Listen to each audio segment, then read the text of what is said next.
We are learning many things to help us minister like Pastor Kobus. Okay?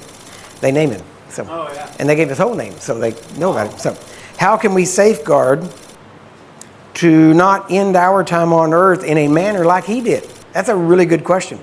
Because he died of something he successfully ministered healing to others. Okay, two things. And this goes kind of back to Dr. Lake also. Because Dr. Lake passed away at age 65, had a stroke on, I think it was Labor Day, had a stroke on Labor Day, lived about 2 weeks later, and then passed away.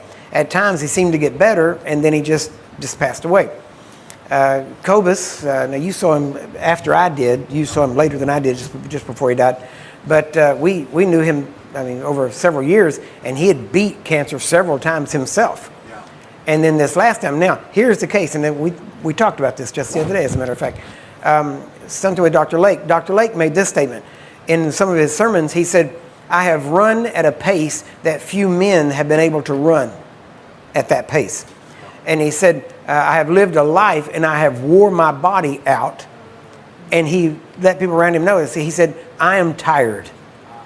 Now, that doesn't mean you have to go that way, all right? But there is something in you that when you lose the will to fight, now, both for yourself or for anybody else, if somebody you're praying for has lost the will to fight, you can still win, but it's harder. It is hard because you're going against their will to a large degree, at least to a certain degree. Right. But you have to understand that the only reason their will is that way is probably because they've been that way a while and they're tired. Their will would not be that way if they weren't tired and if they had been healed faster, right? Now, in that, and again, like with Kobus, he passed away, and he was tired. Exhausted. He had gone through a lot and different things, and you have to remember, it's not just physical tiredness. We're not talking about that. Physical tiredness is nothing. You can take a break and go get rejuvenated. It's the mental, it's the soulish area. It is the pressure sometimes of ministry. It's the pressure of family. It's all kinds of things that can wear you down, because I can tell you, and that's why, husbands and wives, it's so important, because nobody can get to you like your spouse. Nobody can affect your soul like your spouse can. And so it's important that we encourage one another and keep, helping one another move forward. And so many times with Dr. Lake, he got tired. He had, people say, well, why did he die if he believed this? My question was, where were all those DHDs that he raised up? They should have jumped in there and fought for him. But they didn't. You know why? I actually talked to some people, and they said, we all thought, this is John Lake. He can handle this. And they thought, well, he's going to come back. He's beat stuff before. He's done this. And they didn't think about joining in. But we all need everybody. We need one another. We're in this for one another. I can tell when people are praying for me, right? And you never hear me really talk about it, because some people pray for you and they almost put you in the grave. They'll, by how they pray, and you don't want them praying, amen? And some things you keep to yourself, but a lot of this has to do with just your soul and your will and your body. You can fix your body. And then they asked me on here also about, you said everybody should be healed. Well, if that's true, how do people die? Why do you think you can only die with sickness? Yeah.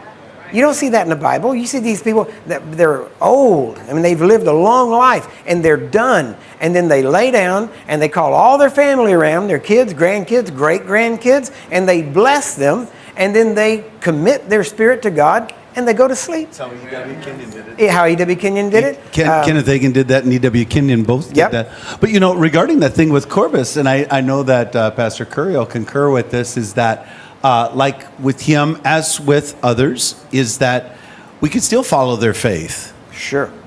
You understand? The same thing is with Lake, or even people that you may not even agree with doctrinally, like, say, for example, William Branham. Yeah. Okay, so you may not agree with all of their doctrine, but but still you can follow their faith. Okay, you could still eat the hay, spit out the sticks, but you could still follow their faith. And, like Amy Semple McPherson, here it is. She had all of her issues. And same thing with Cassie Krulman. She had all of her issues and stuff like that. But still, we could still follow their faith and still see the Lord use us. And yet we don't have to fall into their trap. And we don't have to throw the whole baby out with the whole bathwater. Yeah. So, we've both met people. We both have known people that have had various different issues, or like, in the case of Corbus, just was exhausted from a number of different reasons. and then just died. But that doesn't negate 17,000 cripples rising and walking. You understand? Yeah. And so we just still follow their faith. We still receive from them. We still love them, and we still love the gift of God that's on their life. And so never negate somebody because you maybe disagree with them or something like that. But just always say to yourself, hey, listen, I can still follow their faith. Follow their faith, follow how they minister healing, or they minister deliverance, or they minister the gospel, or discipleship, or prophetically, or whatever it might be. Follow their faith. Amen. Amen. That's good. It's exactly right, because you can go through every person and find some fault, either in doctrine, practice, something. You're going to find some failure, right? You're going to find something in there at some point. But again, you should look at their faith.